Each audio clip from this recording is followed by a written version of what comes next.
parallèle 2740 qui délimite le Maroc du Sahara espagnol, 40 000 hommes de troupes marocains sont massés depuis septembre 1974. Tantan et Tarfaya deviennent des villes de garnison. Une infrastructure des plus modernes est en place, à l'abri des dunes et des regards des légionnaires du Tercio. La disproportion de puissance de feu est flagrante entre les Marocains et les Espagnols. On allait donc tromper l'ennui des soldats marocains en les affectant à des tâches d'utilité publique, adduction d'eau et agriculture.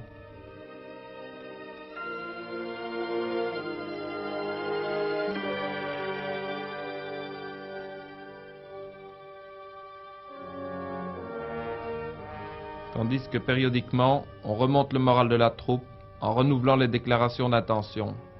La revendication marocaine à l'égard du Sahara est une revendication territoriale et de souveraineté. Ce qui signifie que nous disons à l'Espagne, ce territoire a été occupé pendant qu'il faisait partie de l'Empire marocain. Il est normal qu'avec la fin du protectorat sur les autres parties du royaume, l'Espagne rétrocède le Sahara à la souveraineté marocaine. Si l'Espagne quitte notre territoire, nous y entrons.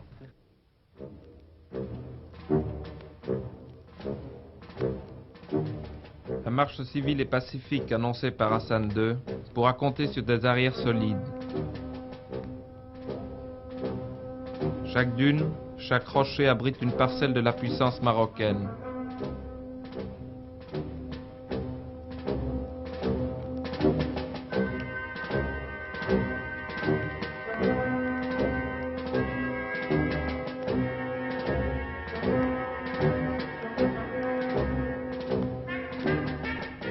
Tous les jours, on achemine par camions entiers des fantassins vers les points de la frontière qui risquent d'être chauds.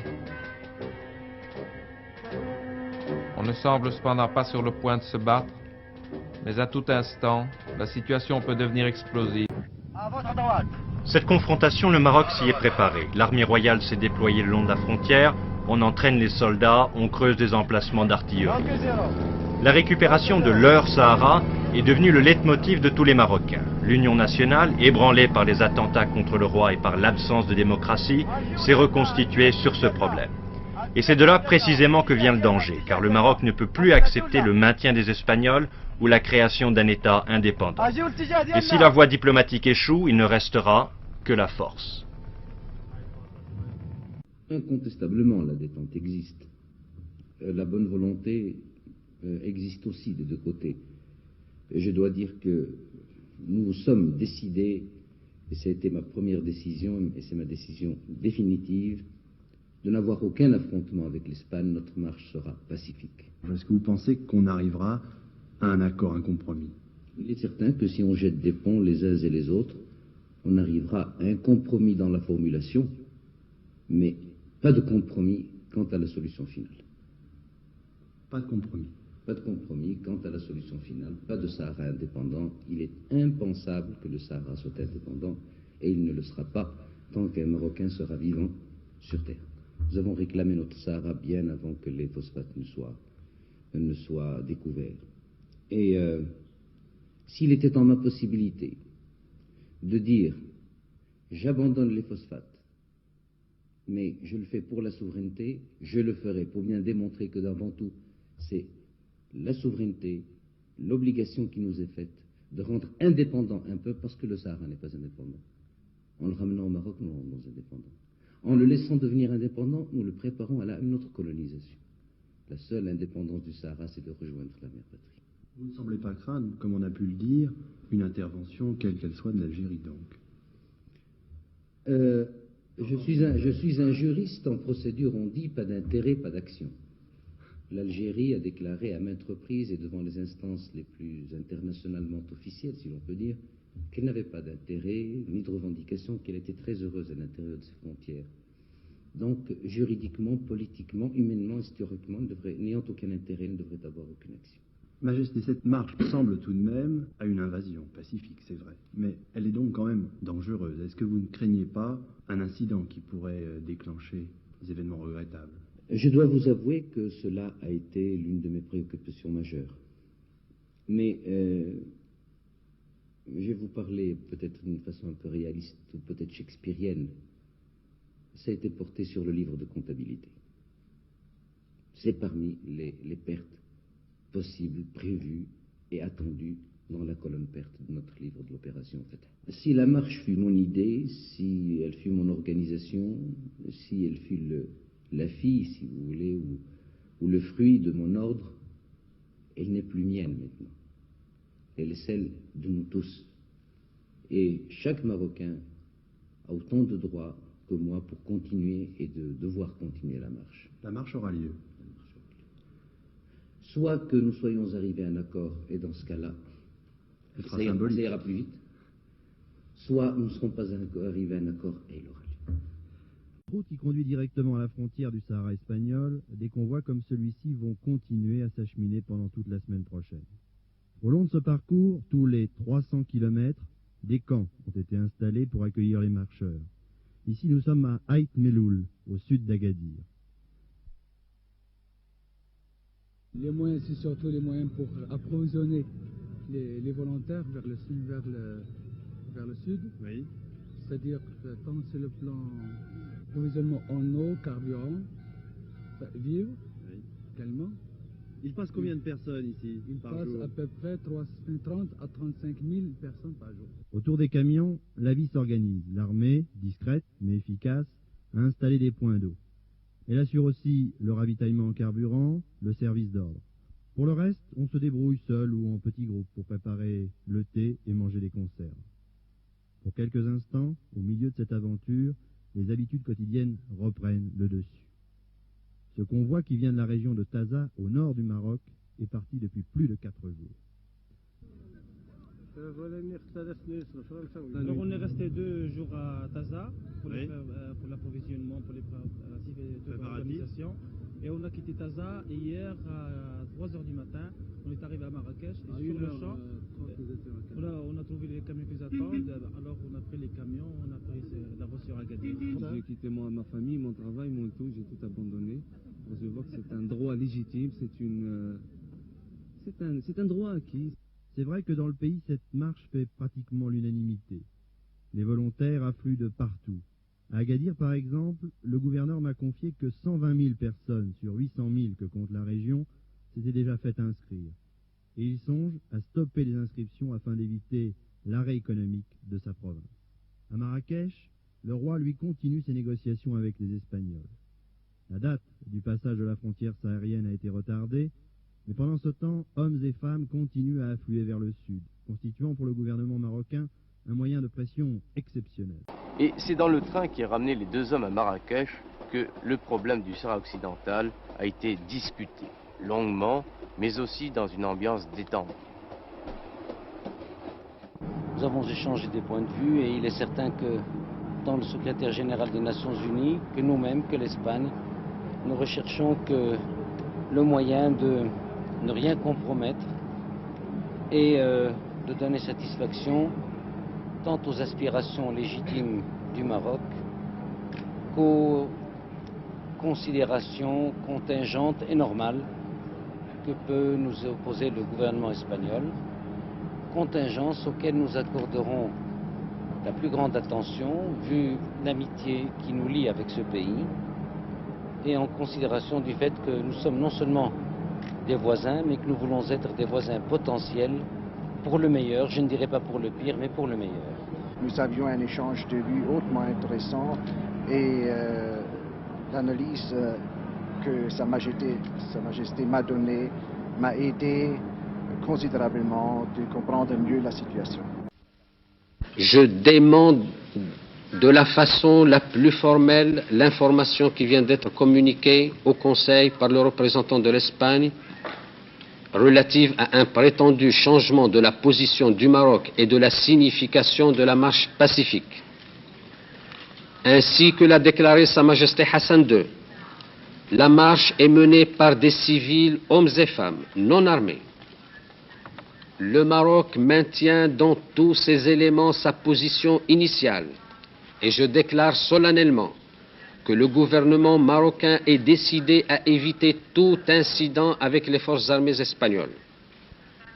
le Maroc réaffirme solennellement sa volonté de rechercher une solution dans le cadre des Nations Unies.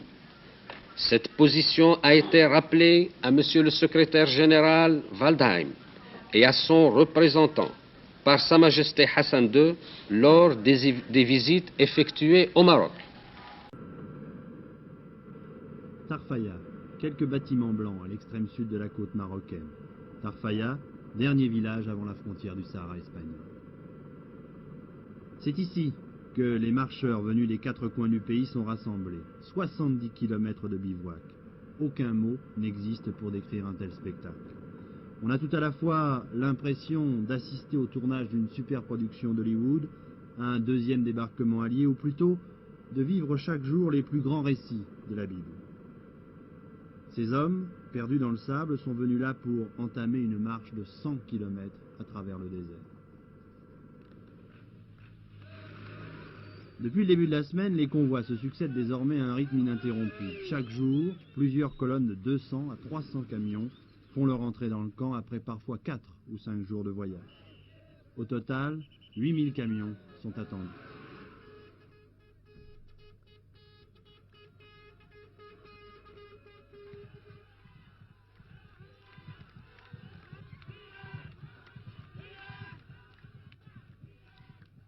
À la nuit tombée, c'est la fête.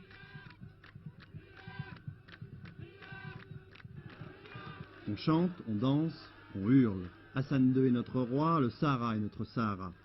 Tous les soirs, ce même spectacle, délirant.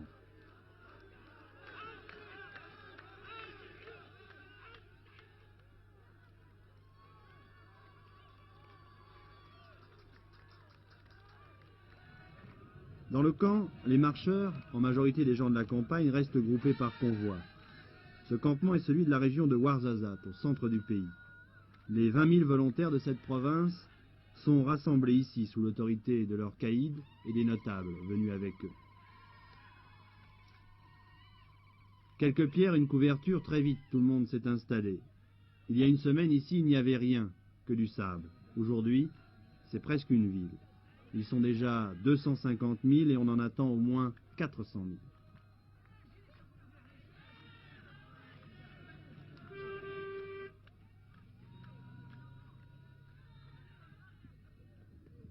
Au milieu de cette aventure, la vie quotidienne a repris son cours. Chacun fabrique son pain et prépare ses repas. Tout a été prévu, on peut même écrire à sa famille, des bureaux de poste mobiles sont là pour ramasser le courrier. Les matières premières essentielles, huile, farine, conserves, sont fournies par l'armée et la gendarmerie royale qui ont engagé le pari d'acheminer et de faire vivre dans le Sahara l'équivalent de 35 divisions. Les deux problèmes majeurs, le carburant et l'eau potable. Sur place, de l'eau, il n'y en a pratiquement pas. Des camions en amènent tous les jours d'Agadir. Chaque personne a droit à 5 litres d'eau pour 24 heures. Pour le carburant, c'est la même chose. Des citernes font l'aller-retour sur une route spécialement construite pour la marche. 200 km goudronnés en un an, une quinzaine de kilomètres restent à finir pour atteindre la frontière. Encore une semaine de travail. Ici, nous sommes au cœur du désert, à la limite du Sahara espagnol et du Sahara marocain. Ici, c'est le calme complet. Derrière moi, là, juste là, le dernier poste frontière marocain. Il y a là quelques militaires qui montent la garde. Et puis, derrière ce no man's land dans lequel je me trouve, il y a là-bas, vous le distinguez, un poste blanc, c'est le poste frontière espagnol. Et puis derrière ce poste, eh bien, il y a la route qui mène à El Ayoun, à 100 km d'ici. C'est vers El Ayoun que la marche doit se poursuivre. C'est ici que les manifestants passeront la frontière. Ensuite, ils n'auront plus qu'à s'engager à travers le désert.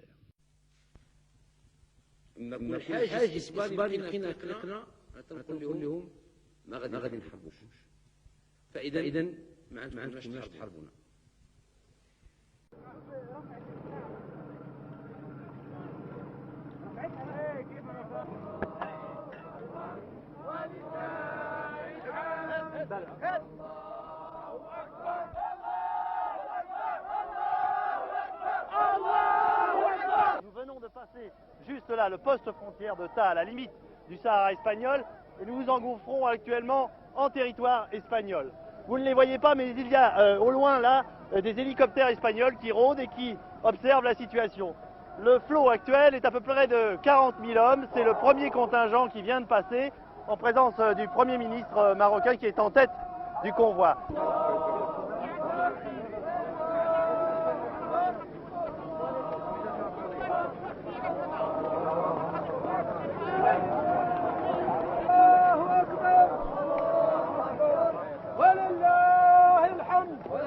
Les marcheurs ont ordre d'embrasser les premiers soldats espagnols qu'ils rencontreront sur leur route.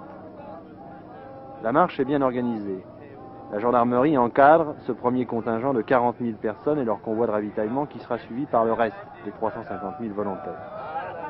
Si tout va bien, il reste 70 km à faire dans ce désert pour atteindre El Ayoun où le roi du Maroc a promis que ses volontaires et lui-même prendraient le thé 2 jours et demi après le départ de la marche.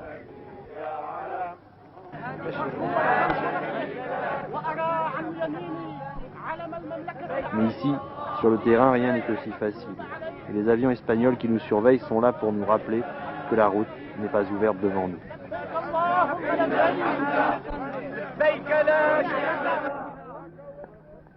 Bien, vous pouvez deviner quels sentiments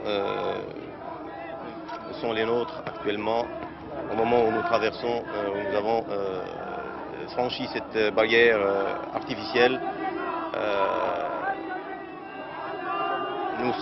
Nos cœurs sont remplis de joie et nous sommes fiers. Nous sommes fiers d'avoir répondu comme un seul homme à l'appel de notre souverain bien-aimé, qui est le guide de la nation et qui est le guide de cette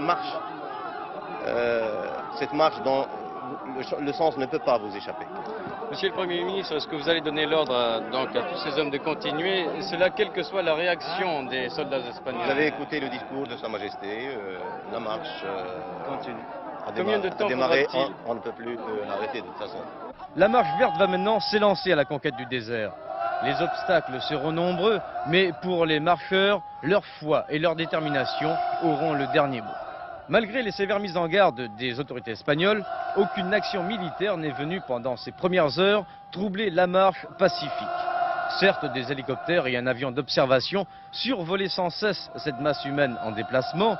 Des avions de chasse, démodés, sont même venus tournoyer dans le ciel, mais ce balai aérien n'a jamais eu un caractère agressif. Quant aux marcheurs, ils ont ignoré ces appareils qui bourdonnaient au-dessus d'eux, pour ne s'intéresser qu'à une seule chose, les 10 km sous le soleil et dans la poussière qu'ils avaient à couvrir pour cette première étape. 10 km, une distance trop courte pour les amener au contact des premières positions espagnoles. Il y a quelques jours, elles étaient à 12 km de la frontière, là même où commençaient les champs de mines signalés par ces petites pancartes sur le bord de la route. Peligro minas, danger, mine.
وهكذا شعبي العزيز قمنا بمسيرتنا وقمنا بها أحسن قيام. قمنا بها جاعلين منها وسيلة الضغط من جهة ووسيلة التقارب من جهة أخرى. فحينما أردنا أن نظهر عزمنا وقرارنا على أننا مستعدون الشعب المغربي كله لأن يستشهد في سبيل صحرائه، كانت المسيرة عنوانا للشجاعة والإقدام والاستشهاد. وحينما قررنا أن نظهر للعالم المحبين منهم الخصوم أننا شعب يمكن أن ننطلق، بل في إمكاننا أن نقف ونتروى ونحكم العقل ونحكم المنطق، كانت تلك المسيرة الخضراء السلمية البشرية الإنسانية التي دلت هي بدورها على مدى تعلقك بحضارتك وبالقيم الروحية التي جعلت منك عبر التاريخ ذلك الشعب المهاب الجوانب المحترم المكرم.